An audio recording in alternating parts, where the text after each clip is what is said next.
नमस्ते, आपलं सर्वांचं स्वागत आहे. आज आपण बेलपान चोकर कसा बनवायचा ते बघूया.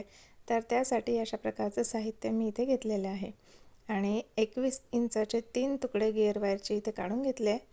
त्यानंतर सगळ्यात आधी आपल्याला हे तिन्हीही गिअर वायरचे तुकडे घेऊन त्यामध्ये लॉकबीट घालून घ्यायचे आहे. इथे मी 2 लॉकबीटचा यूज केलेला आहे. याआधी आपण वज्रटिक चोकर बनवला त्यावेळी गिअर वायर ही एकच घेतली होती आणि त्याला 3 लेअरमध्ये कसं बनवायचं ते आपण बघितलं होतं. तर आज आपण 3 वेगवेगळे तुकडे घेऊन नेकलेस कसा तयार करायचा ते बघूया. पूर्ण चोकरचा वेट आपला ह्या लॉकबीटवर असणार आहे, त्यामुळे मी इथे 2 लॉकबीट घेतलेले आहे. ठीक आहे. सेफर साईड म्हणून एक एक्स्ट्राचा लॉकबीट इथे आपण लावून घ्यायचं आहे. आता उरलेली वायर इथे कट करून जे कनेक्टर आपण यूज केले होते त्यामध्ये तिन्ही लेअर अशा घालून घ्यायचे आहेत. ज्यांनी वज्रटिक चोकर कसा बनवायचा हे बघितलं नसेल तर त्यांनी चॅनलवर जाऊन तो व्हिडिओ नक्की बघा, म्हणजे तुमच्या लक्षात येईल की आपण किती प्रकारे चोकर बनवू शकतो. आता इथे एकाच वेळेला आपण तिन्ही लेअर कंप्लीट करून घेणार आहे. त्यासाठी सुरुवातीला मी 3 खरबुजा बीट्स घेतलेले, इथे 8 mm आणि 6 mm असे 2 प्रकारचे खरबुजा बीट्स आहेत आणि त्यामध्ये असा हा स्क्वेअर शेपमधला कुंदन घालून घ्यायचं आहे. त्यानंतर पुन्हा वरच्या लेअरमध्ये आपल्याला 6 mm आणि खालच्या लेअरमध्ये 8 mm असे खरबुजा बीट्स घालून घ्यायचे. मधल्या लाईनमध्ये बेलपान आल्यामुळे आपल्याला तिथे बीट्स घालण्याची गरज नाही आहे. ठीक आहे. अशा पद्धतीने हा पॅटर्न आपला आता पुढे असा रेडी होणार आहे.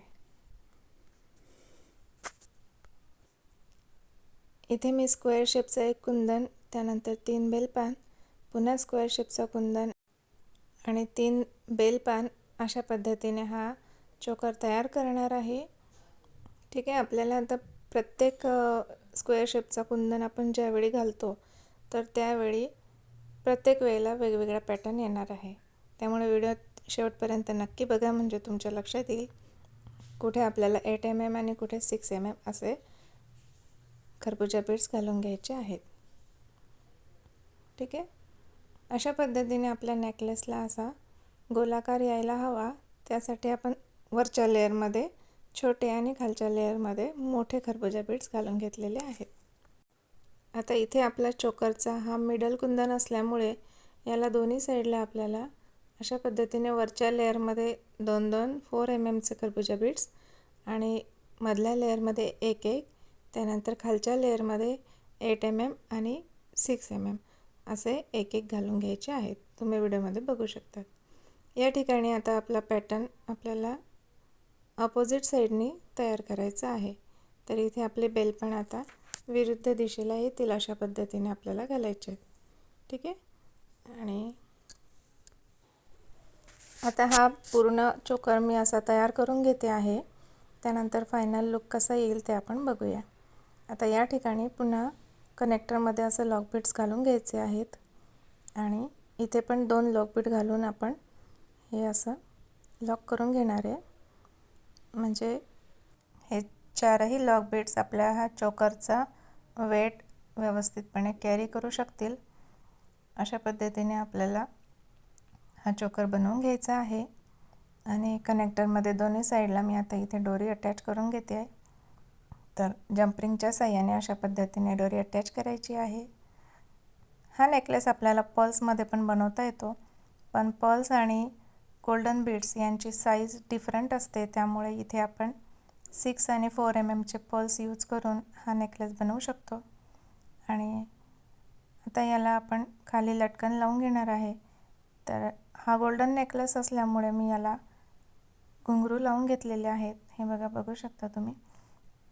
पर्ल्समध्ये जर तुम्ही हा नेकलेस बनवला तर त्या ठिकाणी 3 mm पर्ल्स यूज करून लोरियल बनवून आणि ते लोरियल इथे अटॅच करू शकता. आता इथे तुम्ही बघू शकता, फक्त मिडलला पण आपण असे लटकन लावले तरी पण खूप सुंदर वाटतात. आणि मी इथे पूर्ण चोकरला असे घुंगरू लावून घेणार आहे, कारण हा ब्रायडल चोकर असल्यामुळे याला हेवी लुक येण्यासाठी मी पूर्ण चोकरला असं हे घुंगरू अटॅच करून घेणार आहे। बेलपान इयरिंग्स कसे तयार करायचे याचा व्हिडिओ मी याआधीच अपलोड केलेला आहे, तर आपला व्हिडिओ उगाच लांब होईल, त्यामुळे तुम्ही मागे जाऊन ते व्हिडिओ बघू शकतात, म्हणजे इयरिंग्स कसे बनवायचे तुमच्या लक्षात येईल। आणि बघा किती सुंदर असा हा चोकर आपला बनून तयार आहे। खूप छान असा हे बघा, बघू शकता इथे दोनही लॉक बीट्स आपले असे व्यवस्थित यामध्ये अटॅच झालेले आहेत आणि खूप हेवी लुक देणारा सुंदर असा आपला हा बेलपान कुंदन चोकर तयार झालेला आहे। हा चोकर तुम्हाला कसा वाटला हे कमेंट करून नक्की सांगा। आणि प्रत्येक कुंदनमध्ये आपण जसा चोकर बनवतो आणि त्याला गोलाकार येतो त्याप्रमाणे कोणते बीट्स कसे घालायचे हे आपल्या लक्षात येतं। फक्त वायर विजिबल होणार नाही याची आपल्याला काळजी घ्यायची असते, त्यामुळे जसं याला कर्ल शेप येत जातो त्याप्रमाणे आपल्याला हे बीट्स घालायचे आहेत। आणि अशा प्रकारे आपला हा सुंदर असा चोकर बनवून तयार होणार आहे। व्हिडिओ आवडला असल्यास लाईक, शेअर, कमेंट करायला विसरू नका। चॅनलवर नवीन असाल तर सबस्क्राईब करा। Thanks for watching.